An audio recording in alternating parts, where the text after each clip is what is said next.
方教授，医院的同事都很关心小然，然后我买点东西给您送过来，也不知道小然现在喜欢吃什么，所以把能买的都买了。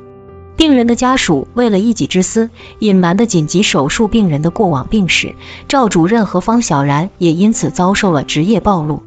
林毅出于关心，还是选择来探望方小然，但是方竹清根本不知，林毅的探望居然是周晓峰对自己的算计，就像是周晓峰永远不会知道陈月的离开是他最狠的阴谋，而方小然也不会明白白主任对自己的利用有多狠。周晓峰对方竹清的算计。周晓峰了解方小然，他知道方小然如今的萎靡不振，不仅是因为阻断药的副作用，更是因为林毅的拒绝，所以周晓峰才会特意在林毅面前说，我昨天去看他，他不太好。周晓峰很清楚林毅对方小然的喜欢，所以他一定会去看望方小然，而这正是周晓峰对方竹清的算计。不知道大家是否还记得于护士长对林毅说过这样一番话，你这么忙都没时间去看望小然了吧？我们大家商量着周末想去看看他，又怕打扰到他和方教授休息，所以我们现在改成电话问候了。虽然大家都想去看望方小然，但是大家都害怕打扰到方竹清。不过不知道大家是否注意到这样一个小细节，当林毅敲响方小然家里的门铃的时候，方小然下意识地认为是周晓峰过来了，可方竹清却仍然看了看猫眼，并惊喜地说道，林毅。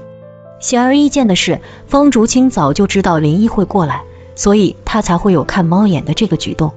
而且林毅并不知道方小然的家庭住址，这显然是周晓峰特意为林毅制造的机会，先是提前告知方竹清林毅的到来，然后把方小然的家庭住址告诉给林毅。周晓峰之所以如此坚持地撮合林毅和方小然，并不只是因为他们两情相悦，而是为了救方竹清。周晓峰在得知林海的病情时，立马换了自己的研究方向，就连一向看不惯他的白主任都劝导他不要轻易换方向。小峰，我看到你的课题是扩心病方向啊，怎么突然选这个方向呢？你的亚专业是关脉和结构性心脏病啊。小峰，你要考虑清楚啊，这个方向你没有基础，你要花费大量的精力、时间重新开始，不划算的。可周晓峰很清楚，林毅遗传扩心病的几率很大，可按照现有的研究，林毅也只能落得像林海一样的下场。周晓峰并不想看到自己的好兄弟、妹妹的爱人落得如此下场，所以他才会坚决地研究扩心病，渴望以此为林毅争取一线希望。但是周晓峰也清楚自己的能力和人脉都是有限的，扩心病只靠自己一人也无法有很大的改变。直到周晓峰看到了方竹清为于护士长做宫内介入手术，他才真正明白方竹清的能力究竟有多强，他才真正理解白主任的话，方教授和曹教授在资历上呢是不分上下的，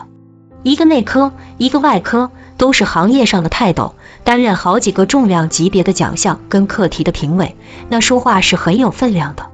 如果他能站出来，在关键时候为咱们说话的话，那任何人都得给面子，有权威专家出来支持，那多多益善呢。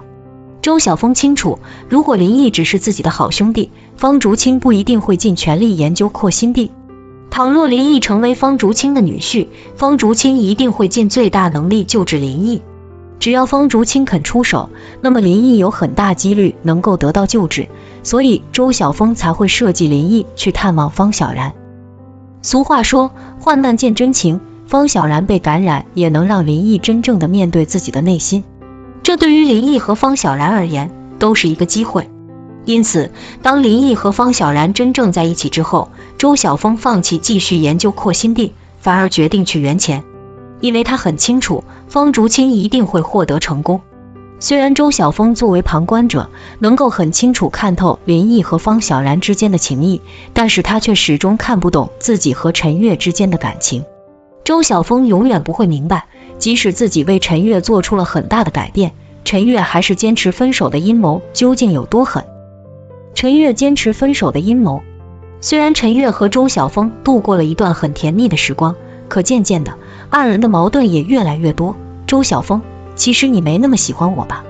我刚刚说我要走，一走就是2年，你就只有一句挺好的，你就没有一点舍不得我吗？我现在在告诉你，我在跟你说，不就是跟你商量吗？我想看你是什么态度。